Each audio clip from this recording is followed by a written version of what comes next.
Setibanya di depan pintu masuk alam tantangan pertama, Wangling terus mendapati banyak bahaya di mana batu pilar yang mengapung di sekitarnya mulai mengalami kehancuran. Situasi tersebut lantas membuat Wangling segera memeriksa kondisi pintu masuk alam tantangan pertama dengan menggunakan sebilah pedang terbang yang disisipi kesadaran ilahinya. Begitu pedang terbang itu memasuki pintu masuk alam tantangan pertama, Wangling dapat menyaksikan bahwa tempat di balik pintu masuk berupa lautan api yang dipenuhi magma sehingga dia segera menarik kembali pedang terbangnya dari tempat tersebut.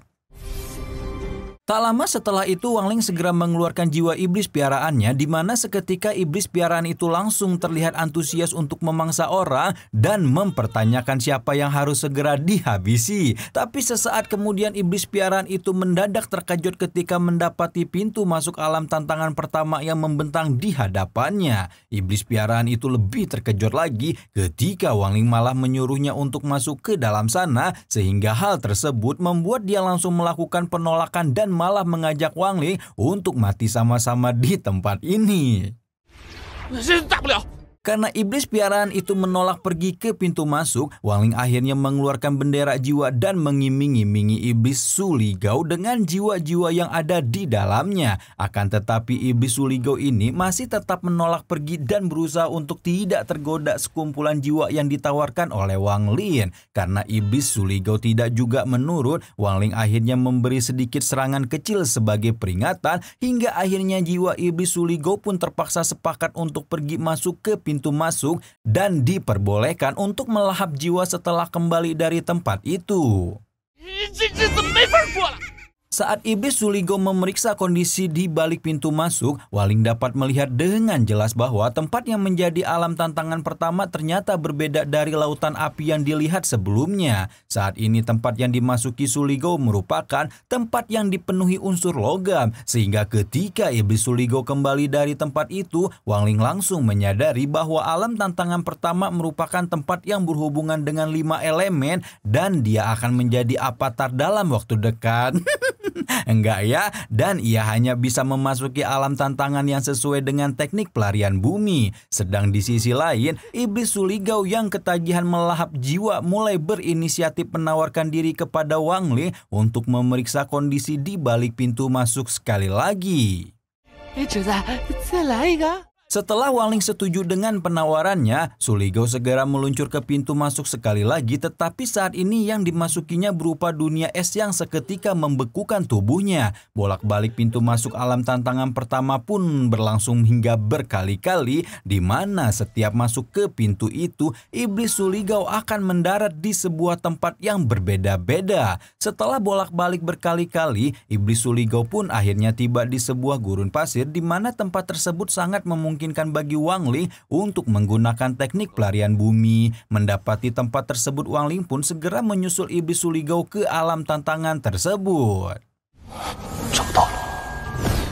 Setibanya di alam tantangan gurun pasir, Wangling melihat banyak sekali menara hitam dan menduga bahwa ia hanya perlu sampai ke menara-menara itu dengan selamat. Tapi sesaat kemudian, Wangling dan Suligao dikejutkan dengan munculnya tornado yang mendekat, sehingga hal itu lantas membuat iblis Suligao ketakutan dan langsung pasrah jika harus mati di tempat tersebut. Saat sedang pasrah-pasrahnya menghadapi serangan tornado, iblis Suligao tiba-tiba ditarik Wangling yang seketika membawanya melarikan diri dengan teknik pelarian bumi.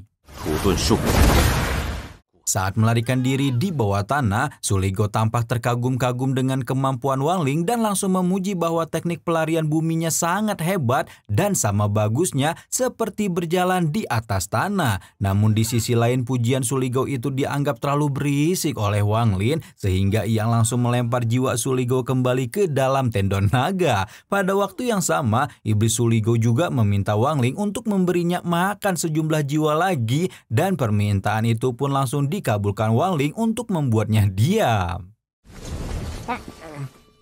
Setelah beberapa waktu menggunakan teknik pelarian bumi, Wang Ling mulai mendapati serangan kuat hingga ke dalam tanah sehingga ia memutuskan untuk menyudahi teknik pelarian buminya dan muncul di atas daratan. Begitu keluar dari dalam tanah, Wang Ling langsung diserbu oleh sekumpulan tornado sehingga ia buru-buru melarikan diri untuk menghindarinya. Sembari melarikan diri, Wang Ling juga mengedarkan kesadaran ilahinya untuk memeriksa apa yang tersembunyi di balik tornado, dan terkejutlah ia ketika mendapati bahwa dalam tornado itu terdapat monster mengerikan. Wang Ling pun mulai melakukan penyerangan untuk menghabisi monster-monster kelelawar itu.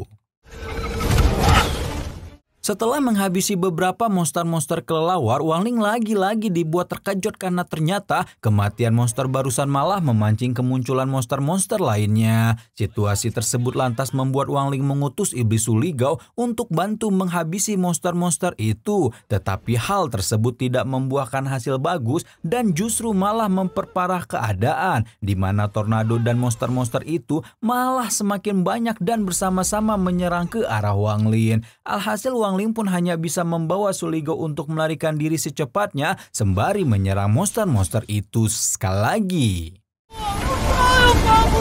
Saat melarikan diri, Wang Ling mencoba mengedarkan kesadaran ilahinya dan ia pun menemukan menara hitam terdekat yang mungkin bisa dipergunakan untuk bersembunyi. Akan tetapi bersamaan dengan itu, Wang Ling juga menyadari akan adanya keanehan dengan menara tersebut sehingga dia menggunakan jimat pemberian limuan untuk melindungi diri sambil mempercepat untuk sampai di menara hitam. Sesampainya di sana, Wang Ling kemudian menyadari bahwa menara tersebut memang dirancang untuk melarang tornado dari monster kecil yang mengejarnya sedari tadi.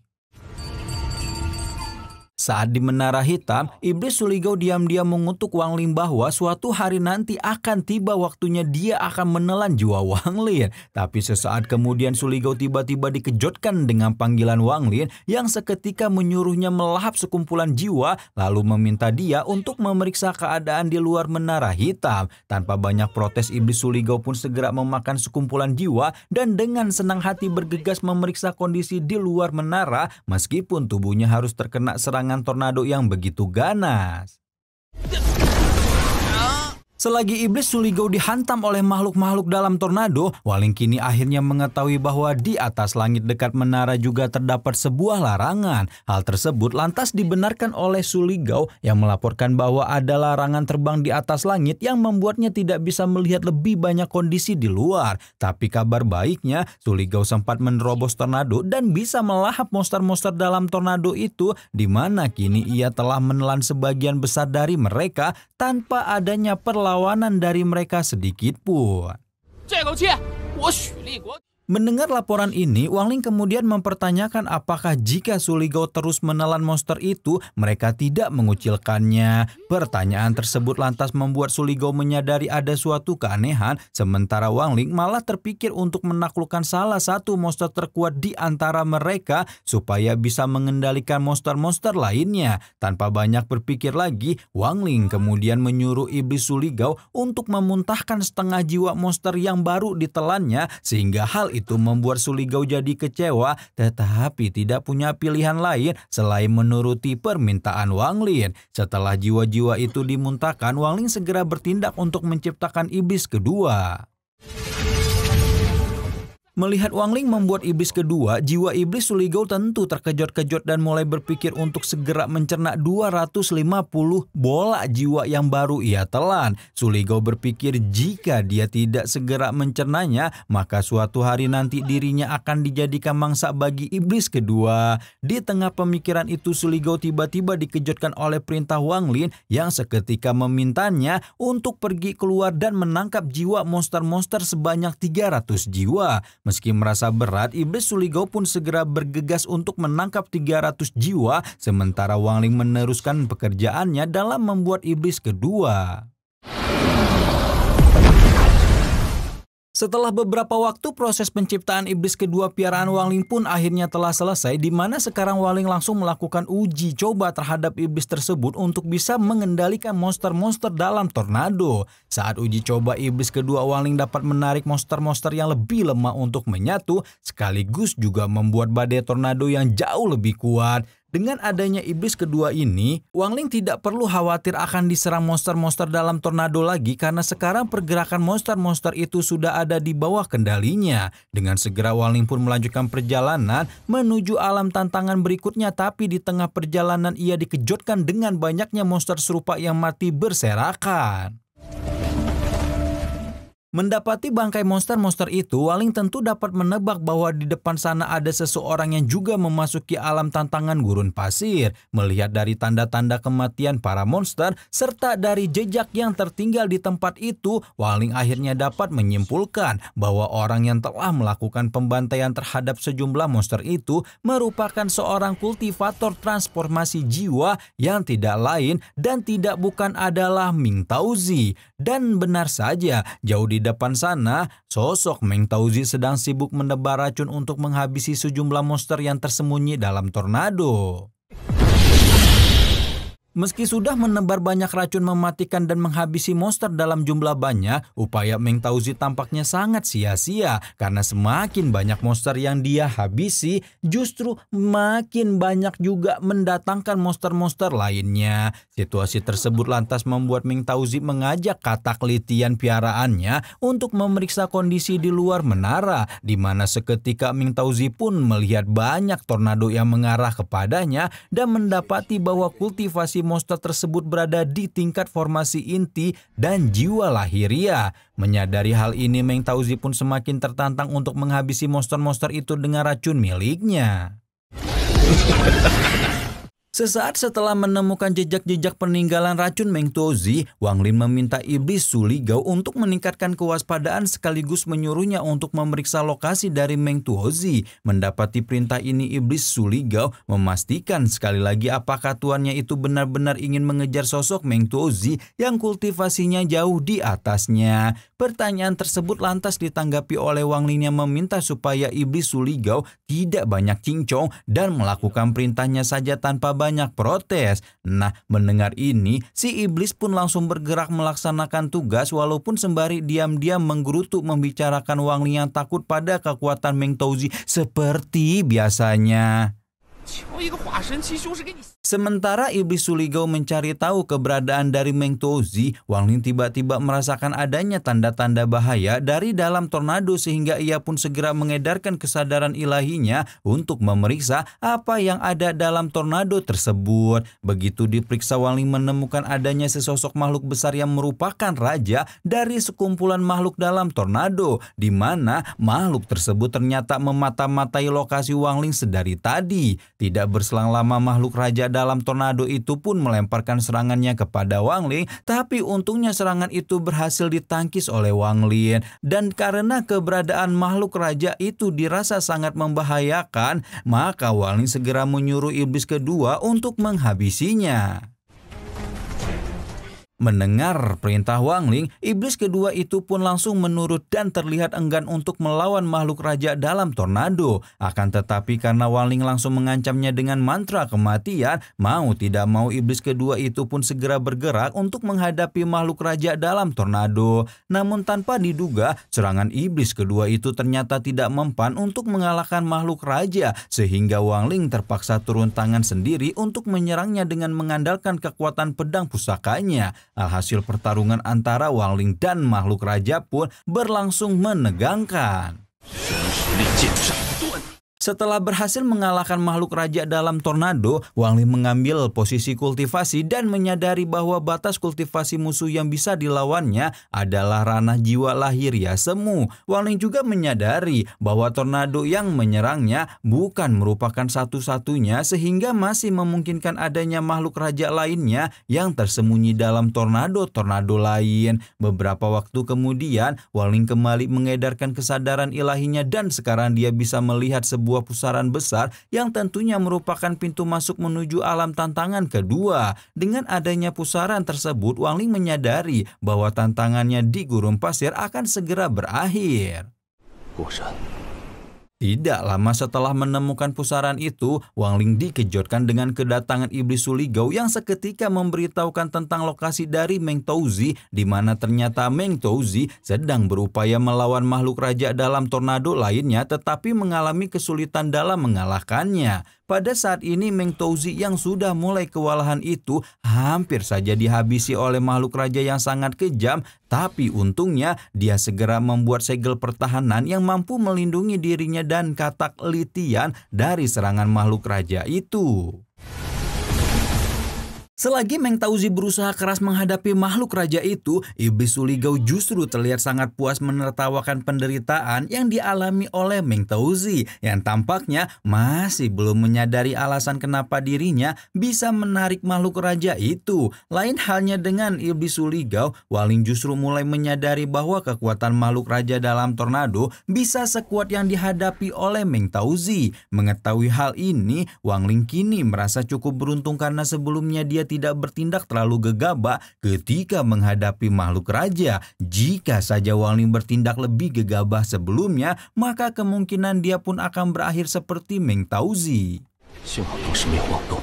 Sementara itu, segel pertahanan yang dibuat oleh Meng Touzi akhirnya mampu diluluh lantakan oleh makhluk raja, di mana seketika situasi itu pun membuat Meng Touzi bergerak cepat untuk membuat formasi pertahanan lain dengan harta pusakanya. Tapi yang mengejutkan, formasi pertahanan dari pusaka berharga Meng Touzi ini juga mampu dihancurkan oleh kekuatan makhluk raja, hingga akhirnya tubuh Meng Touzi pun hampir terkena serangan dari makhluk tersebut. Namun yang lebih mengejutkan lagi, pada saat yang sama, katak Litian peliharaan Meng Touzi berinisiatif melindungi tuannya, sehingga dialah yang terkena serangan itu. Mendapati katak kesayangannya jadi korban, Meng Touzi segera membawanya pergi untuk berlindung dalam menara.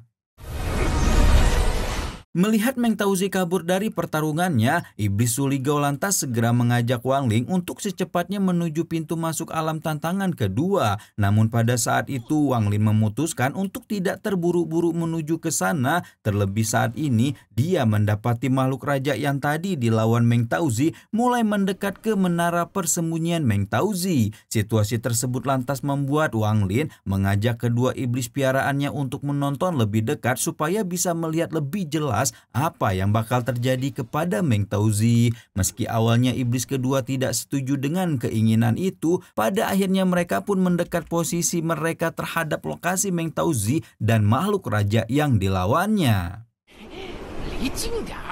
Sementara itu, Meng Touzi yang sedang bersembunyi di dalam menara hitam terlihat sangat kesal dan frustasi karena beberapa harta pusakanya dihancurkan begitu saja oleh makhluk raja dalam tornado. Sesaat kemudian Meng Touzi tiba-tiba dikejutkan dengan kedatangan makhluk raja yang menyusulnya, di mana seketika makhluk raja tersebut menyuruhnya keluar dari dalam menara hitam sekaligus melemparinya dengan sebuah serangan. Mendapati situasi ini, Meng Touzi yang masih ingin hidup lebih lama itu lantas mengorbankan katak Litian yang sudah menemaninya selama 1000 tahun untuk kemudian diambil inti jiwanya supaya bisa mengalahkan makhluk raja. Setelah mendapatkan inti kataknya, Meng Touzi pun segera menelan inti tersebut sehingga wujudnya mulai berubah. Alhasil ketika dia mendapat serangan dari makhluk raja lagi, tiba-tiba saja Meng Touzi mendadak kuat sehingga dia bisa menahan serangan mematikan dari makhluk raja. Situasi tersebut jelas membuat makhluk raja dan rombongan Wang Ling terkejut-kejut, tidak menyangka bahwa Meng Touzi akan berubah kuat dalam sekejap. Pada saat itu makhluk raja juga tidak menyangka bahwa Meng Touzi akan tega menelan inti katak Litian hanya demi meningkatkan level kultivasinya. Namun ketidakmenyangkaan makhluk raja itu lantas mendorong Meng Touzi untuk menjelaskan bahwa katak yang dia besarkan selama 1000 tahun itu hampir menjadi binatang buas terkuat, tetapi terpaksa ia korbankan karena terdesak oleh makhluk raja. Oleh sebab itulah Meng Touzi yang sekarang sudah mencapai ranah transformasi jiwa sempurna itu pun segera menguji coba kekuatannya terhadap makhluk raja. Akibat dari penyerangan Meng Touzi, tubuh makhluk raja itu berhasil dilukai, tetapi sesaat kemudian makhluk raja tersebut langsung membuat perlawanan dengan menghadang balik Meng Touzi. Sebagai akibatnya, sosok Meng Touzi yang tidak rela kalah dalam pertarungan itu pun akhirnya meledakkan racun 9 neraka ke arah makhluk raja, sehingga makhluk tersebut pun merasakan kesakitan. Namun yang mengejutkan, rasa sakit yang dialami makhluk raja itu membuat dia memanggil kekuatan rakyatnya pusakanya untuk bersatu, hingga akhirnya kekuatan itu pun berubah wujud menjadi sebuah senjata pusaka yang digunakan untuk melawan Meng Tauzi. Wah, ajan guys, bentar ya. Kita tunda dulu.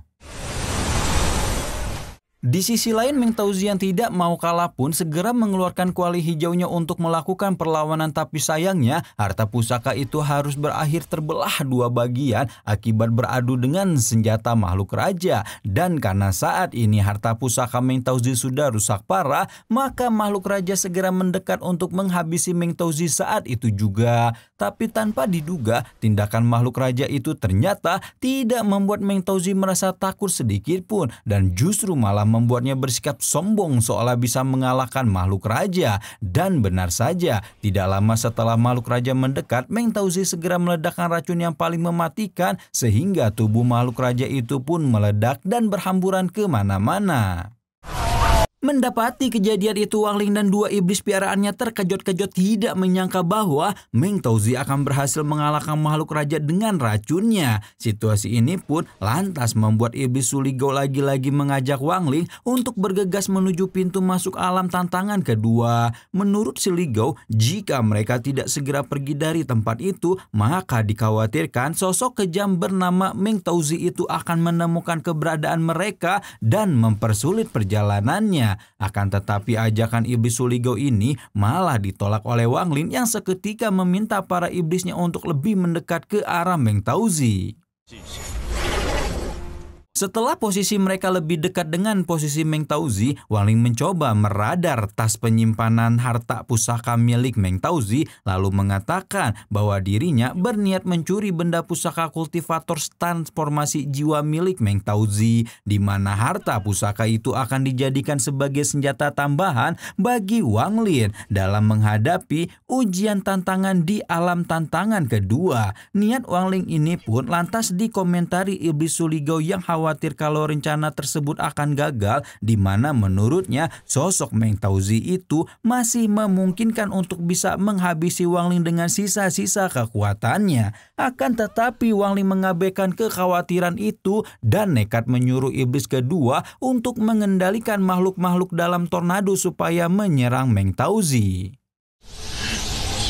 Ketika makhluk-makhluk dalam tornado mulai menyerang, Meng Tauzi segera bergegas menuju pintu masuk alam tantangan kedua, dan bersamaan dengan itu dia menyadari bahwa makhluk-makhluk dalam tornado dengan kultivasi, formasi jiwa, dan formasi inti sedang berniat menghabisinya. Dia pun segera mempercepat laju terbangnya, tapi sesaat kemudian Meng Tauzi tiba-tiba dikejutkan dengan seutas tali yang mencengkram kakinya, di mana tali tersebut ternyata berasal dari Wang Ling. Mendapat perlakuan ini, Meng Tauzi tentu menjadi marah sekaligus terkejut tidak menyangka akan ada Wang Ling di tempat itu yang masih hidup. Meng Tauzi lebih terkejut lagi ketika Wang Ling menarik tubuhnya hingga ke bawah dan terjebak dalam kerumunan makhluk-makhluk tornado yang menyerangnya.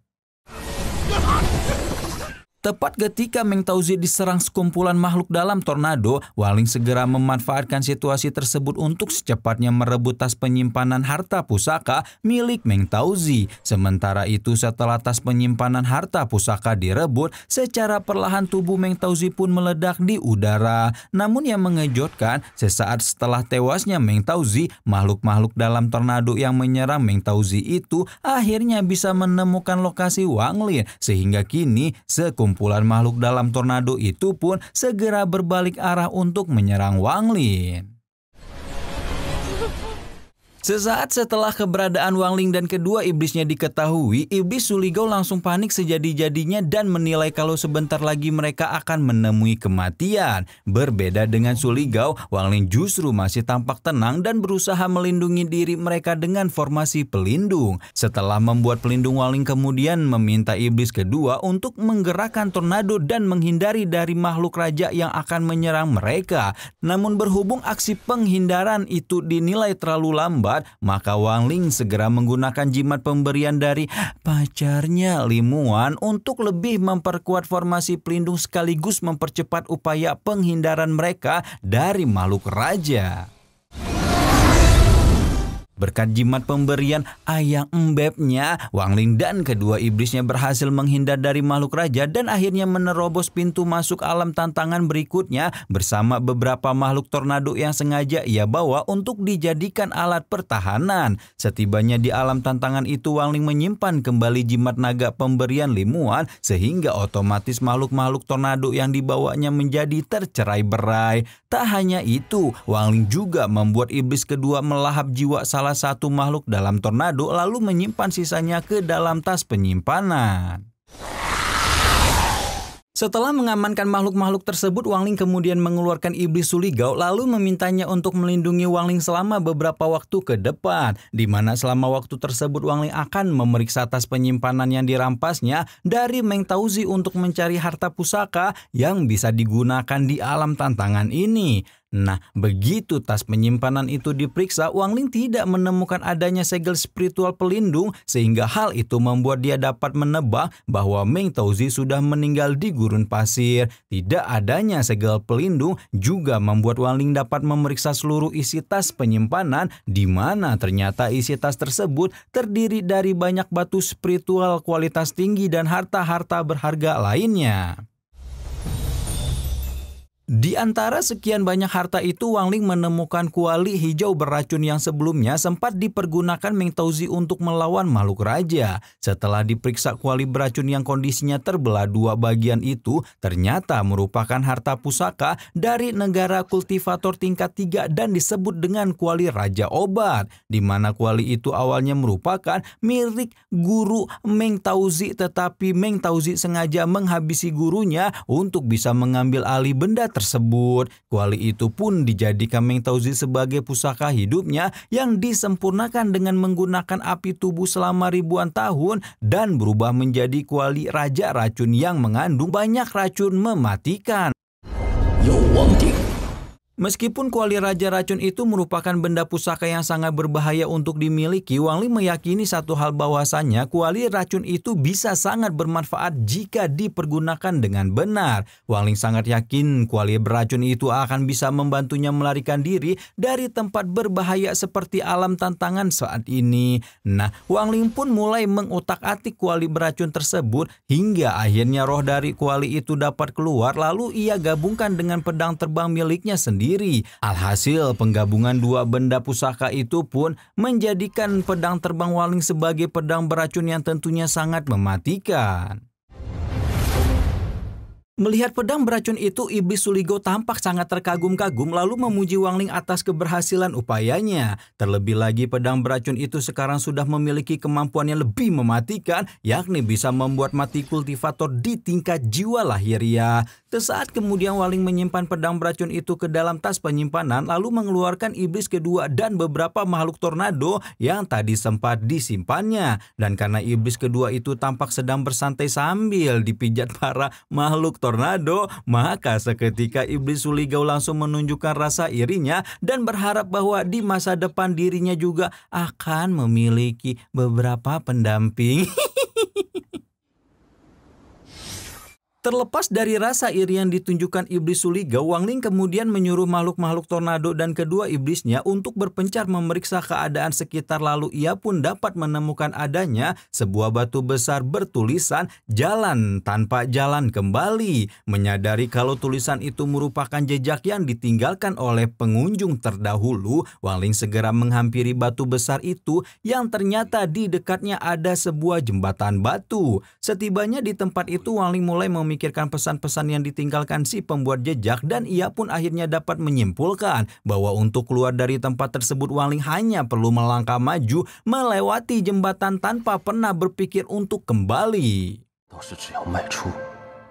Setelah memahami itu, Wangling kemudian meminta iblis Suligao untuk memeriksa kondisi jembatan hitam dan hasilnya menunjukkan kalau jembatan itu aman untuk dilewati. Akan tetapi Wangling tidak segera melangkah ke jembatan dan malah mengutus satu makhluk tornado untuk lewat ke sana duluan sebagai uji coba. Dan yang mengejutkan, ketika makhluk tersebut berbalik arah di tengah jembatan, tiba-tiba saja tubuhnya terhisap energi misterius yang membuatnya menghilang tanpa jejak. Kejadian tersebut lantas membuat Wangling semakin yakin bahwa segala makhluk spiritual yang menapaki jembatan hitam itu benar-benar tidak akan pernah bisa kembali ke posisi awal.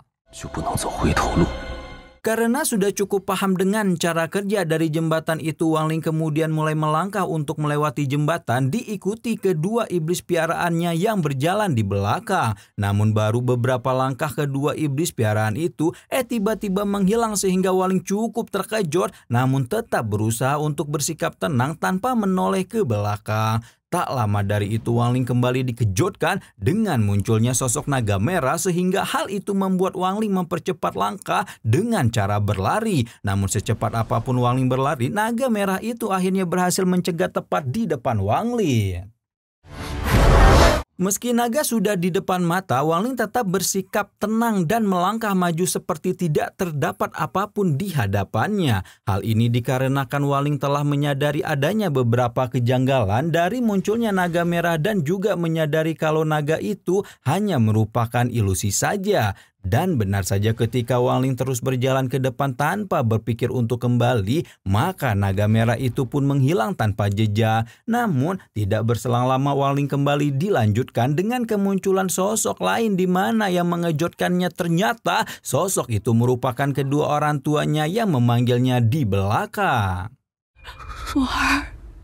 Begitu bayangan orang tuanya muncul, Wangling sempat tergoda untuk menoleh ke belakang sebagai anak yang baik hati dan tidak sombong. Tapi untungnya dia langsung mengingat bahwa semua penampakan yang muncul di jembatan tidak lebih dari sekedar ilusi penggoyah keyakinan. Wangling pun terus berjalan tanpa menoleh sekalipun menampakkan musuh bebuyutannya alias Teng Huayuan si kakek Dajjal ikut muncul dan seolah meyakini kedua orang tuanya. Bahkan ketika ibunya mengatakan bahwa manik yang diberikan Wangling sudah dihancurkan, keteguhan Wangling tetap tidak tergoyahkan dan justru membuatnya semakin sadar kalau semua drama yang ditampilkan di atas jembatan itunya hanyalah ilusi itunya.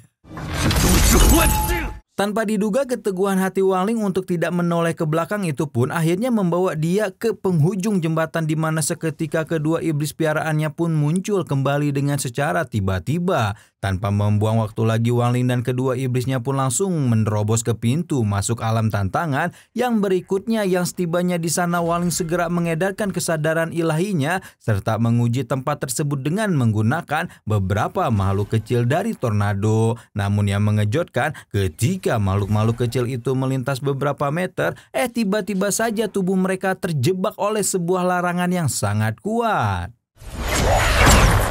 Merasa belum cukup untuk memeriksa tingkat bahaya di tempat itu, Wangling kemudian mengeluarkan beberapa makhluk kecil lagi untuk mencari tahu bahaya apa lagi yang kemungkinan muncul lagi. Nah, dan yang tidak kalah mengejutkan, makhluk-makhluk kecil itu lenyap tak berbekas sehingga Wangling dapat menyimpulkan bahwa di tempat tersebut ada lebih dari satu larangan yang dipasang. Tak hanya itu, Wangling juga menyadari bahwa tempat itu bukan merupakan alam tantangan ketiga, melainkan alam tantangan kedua yang sesungguhnya. Berdasarkan pengamatannya, Wangling kemudian menduga bahwa untuk bisa keluar atau lolos dari alam tantangan kedua, maka ia harus bisa melewati setiap larangan atau jebakan yang ada di sepanjang perjalanan. Ketika Wangling memahami cara kerja alam tantangan kedua, ia tiba-tiba diberitahukan Suligou untuk mengikuti arah tertentu di mana hal tersebut membuatnya langsung tersadar bahwa ada seseorang yang telah melewati alam tantangan kedua sebelum dirinya. Dan benar saja, jauh di depan Wangling ada Raja Iblis 6 keinginan dan pengikutnya sedang berusaha menerobos setiap larangan yang ada di alam tantangan kedua. Pada saat itu Raja Iblis 6 keinginan menggunakan harta pusaka berharganya sehingga ia mampu melewati setiap larangan dengan begitu mudah. Astagfirullahaladzim. Setelah penerobosan larangan yang kesekian kalinya, Raja Iblis ke-6 keinginan tiba-tiba teringat pada masa 1000 tahun lalu ketika ia pertama kalinya datang ke alam tantangan kedua bersama dengan gurunya, di mana pada 1000 tahun lalu gurunya pernah memberitahukan tentang kondisi alam tantangan kedua yang ternyata dinamakan Gunung Terlarang karena di sepanjang jalannya dipenuhi oleh berbagai larangan. Selain itu, guru tersebut juga memberitahukan bahwa larangan di tempat tempat itu menyerupai semacam formasi sihir, hanya saja bisa mengikuti pikiran orang yang mengeluarkan tekniknya dan lebih condong pada pemikiran spiritual. Guru tersebut juga menambahkan bahwa kultivator dengan kekuatan besar juga bisa membuat larangan asalkan pemikiran spiritualnya tidak sampai padam, dan jika pikiran spiritualnya rada-rada kotor, yang muncul bukan rusa, tapi ya tahulah kalian sendiri kan. 只要神念不灭。 Di samping itu, guru dari Raja Iblis 6 keinginan juga memberitahukan tentang cara mematahkan larangan di tempat tersebut, yakni dengan menghancurkannya secara paksa. Akan tetapi kelemahan dari metode tersebut membutuhkan tingkat kultivasi yang sangat kuat. Adapun cara mematahkan larangan yang lainnya, yakni dengan mempelajari setiap larangan terlebih dahulu hingga didapatkan cara mematahkan dengan sendirinya. Setelah mengingat apa yang dikatakan gurunya itu, Raja Iblis 6 keinginan pun langsung mempraktekkan pengetahuan tersebut, yakni mengubah larangan yang baru dilewatinya.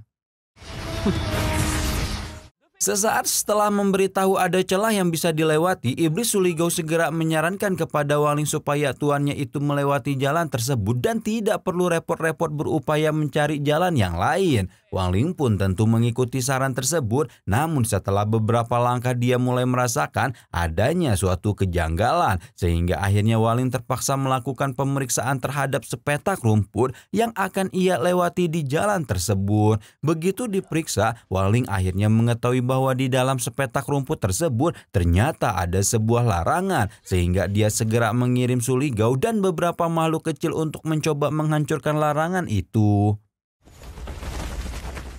Tanpa diduga, larangan yang ada pada sepetak rumput itu ternyata gagal dihancurkan secara paksa dan justru malah melenyapkan makhluk-makhluk kecil yang dikirim Wangling.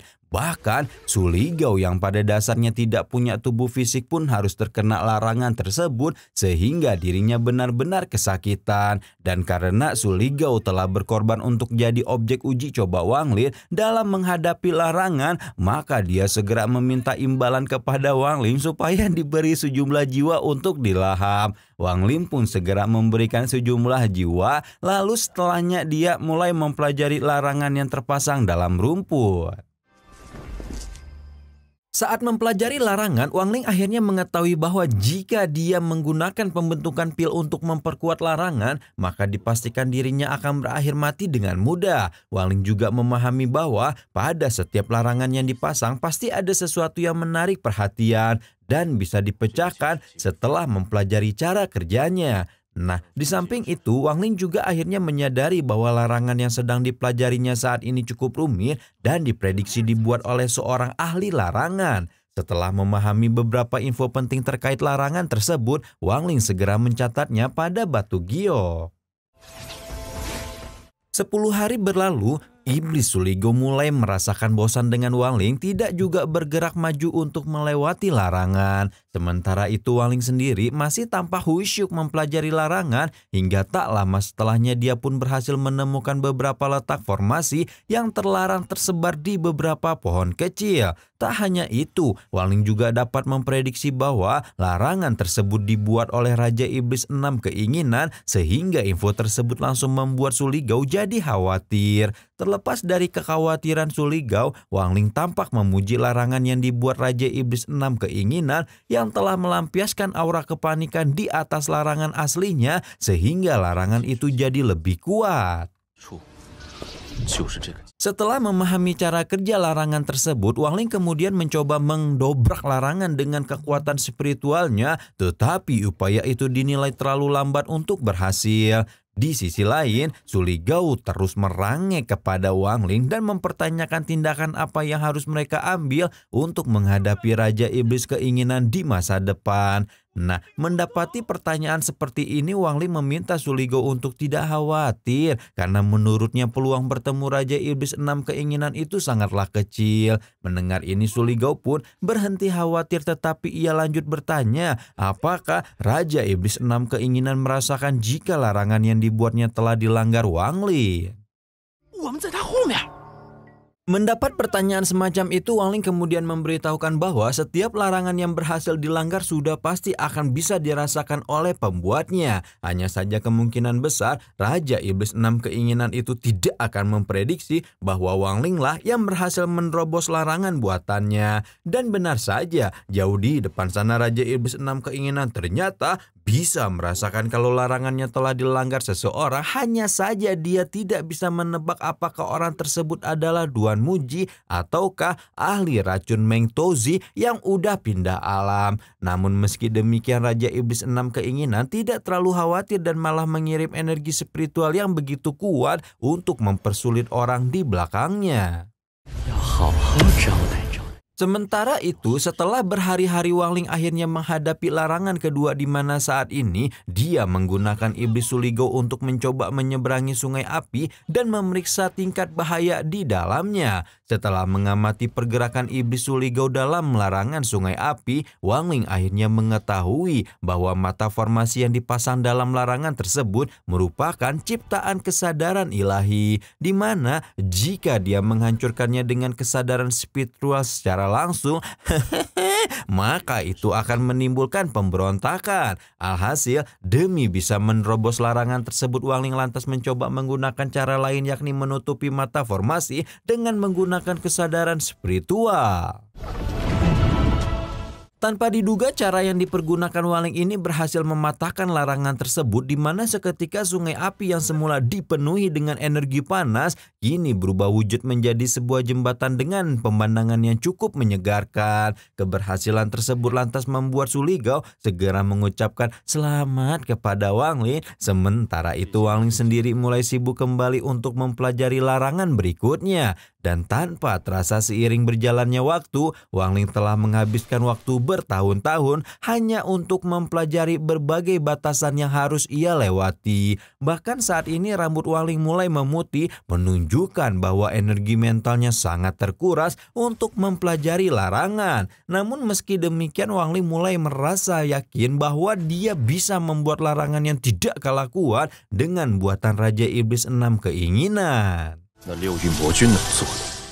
Jauh di belakang Wang Ling, sosok Duan Muji baru tiba di alam tantangan kedua, di mana seketika dia langsung berkata-kata bahwa meskipun dirinya menghabiskan begitu banyak waktu di alam tantangan pertama, dia tidak terlalu menyesal karena memiliki sekantong senjata ajaib yang bisa dipergunakan di alam tantangan kedua. Perlahan Duan Muji mulai segera menggunakan senjata ajaibnya untuk menghancurkan larangan pertama, namun tak lama setelahnya dia menjadi kesal lantaran menemukan larangan lain yang dianggapnya terlalu berbelit-belit. Namun meski demikian, Duan Muji tetap yakin bisa melewati setiap larangan di tantangan kedua karena 1000 tahun lalu dia pernah berpengalaman datang ke tempat tersebut. Kembali kepada Wang Ling, saat ini dia juga merasakan bahwa sejumlah larangan yang dibuat telah dipatahkan seseorang yang berdasarkan kecepatannya. Wang Ling dapat memprediksi bahwa orang tersebut adalah Duan Muji. Mendengar ini, iblis Suligo lagi-lagi menjadi panik dan khawatir berakhir mati, sementara Wang Ling sendiri masih menunjukkan sikap tenang sembari memikirkan cara untuk memperlambat gerakan Duan Muji. Setelah beberapa saat, Wang Ling pun mulai membuat larangan yang jauh lebih kuat dan rumit yang bisa memungkinkan Duan Muji untuk kehilangan kultivasinya 1 level. Tepat ketika Duan Muji telah tiba di area larangan yang dibuat Wang Ling barusan, Duan Muji langsung dikejutkan dengan formasi angin dan guntur sehingga dia segera menggunakan senjata pusaka berupa sebuah cambuk untuk menghalau angin dan guntur tersebut. Namun sesaat kemudian, Duan Muji kembali dikejutkan dengan hancurnya cambuk tersebut sehingga dia buru-buru mengeluarkan benda pusaka lain untuk melindungi diri dari serangan guntur. Dalam waktu yang bersamaan, Duan Muji seketika menyadari bahwa larangan angin dan guntur 1000 tahun lalu tidak seperti saat ini. Hal ini pun lantas membuat dia berpikir bahwa ada seseorang yang telah mengubah larangan tersebut. Setelah menyadari adanya perubahan dalam larangan, Duan Muji segera bertindak untuk menghancurkan larangan tersebut dengan pusaka-pusaka lainnya dan bersamaan dengan itu juga menyadari bahwa hasil otak-atik larangan angin dan guntur tergolong ke dalam trik yang cukup licik. Berdasarkan penilaian itu, Duan Muji kemudian menyimpulkan bahwa orang yang telah mengotak-atik larangan tersebut adalah Raja Iblis 6 Keinginan karena dia belum tahu kalau misal Wang Li masih hidup. Setelah berjuang cukup lama, Duan Muji akhirnya berhasil melewati larangan tersebut meskipun dia harus kehilangan labu pusaka andalannya saat dipergunakan untuk melindungi diri. Sementara Duan Muji telah berhasil menerobos larangan angin dan guntur, jauh di depan sana Waling sedang menyibukkan diri untuk membuat sejumlah larangan lagi yang jauh lebih sulit dari sebelumnya. Alhasil ketika Duan Muji sampai pada larangan-larangan yang dibuat Wang Lin, dia semakin merasa kesulitan dan perlu menghabiskan banyak waktu serta energi untuk dapat melewatinya. Situasi tersebut lantas membuat Duan Muji menjadi semakin kesal dan bertekad untuk membalaskan dendam kepada si pembuat larangan. Dendam Duan Muji itu pun dapat terdeteksi oleh Iblis Suligao sehingga dia menjadi semakin panik dan menjadi sangat khawatir bahwa Wang Lin akan tersusul oleh Duan Muji. Mendapati situasi ini, Wang Lin terus segera bertindak di mana seketika dia langsung mengedarkan kesadaran ilahinya ke dalam kabut merah sehingga memicu larangan di dalamnya untuk menyerang Wang Lin. Tapi untungnya Wang Lin berhasil menghadang serangan tersebut lalu secepat mungkin membawa Iblis Suligao menerobos ke dalam kabut tersebut. Dan karena selama dalam kabut itu Wang Lin hampir tersusul oleh Duan Muji, maka ia memutuskan untuk bersembunyi dalam kabut. Nah, dengan segera Wang Lin pun mempercepat langkah kakinya untuk menemukan area persembunyian dan bersamaan dengan itu dia menemukan beberapa info terkait larangan dalam kabut lalu mencatatnya sembari berlari. Melihat Wang Lin masih sempat-sempatnya mempelajari larangan sambil menghindari Duan Muji, Iblis Suligao langsung mengomentari Wang Lin tidak habis pikir dengan tindakan yang diperbuat oleh Wang Lin. Namun di sisi Wang Lin sendiri tampak tidak terganggu dan terus menjalankan semua rencana yang ada di kepalanya. Hingga pada satu titik Wang Lin akhirnya berhenti berlari dan menumbangkan semua senjata yang hampir menyerangnya. Tak lama kemudian, Wang Lin meminta Suligao untuk memuntahkan beberapa jiwa yang telah dimurnikan dalam perutnya. Dengan patuh Iblis Suligao pun segera memuntahkan beberapa jiwa yang diberikan kepada Wang Lin agar Wang Lin dapat meningkatkan nilai spiritualitasnya dan menjadi kamuflase di dalam kabut itu. Setelah memuntahkan beberapa jiwa dari tubuhnya, Suligao yang penasaran pun lantas mempertanyakan untuk apa tujuannya meminta jiwa-jiwa yang telah dimurnikan. Pertanyaan tersebut lantas dijawab oleh Wang Lin bahwa dia akan mempergunakan jiwa-jiwa itu untuk bisa memblokir beberapa trik dari larangan yang dibuat oleh seorang kultivator transformasi jiwa. Hal tersebut dikarenakan kesadaran ilahi dari kultivator transformasi jiwa seperti Raja Iblis 6 Keinginan dan Duan Muji sangatlah kuat sehingga hanya jiwa-jiwa itulah yang bisa memblokir dan mengelabui trik mereka. Tidak berselang lama Duan Muji kini telah sampai di dalam kabut merah, namun saat itu kesadaran ilahinya tidak mampu mendeteksi keberadaan Wang Lin sehingga ia menjadi bertanya-tanya trik-trik macam apa yang sedang dipermainkan oleh Wang Lin.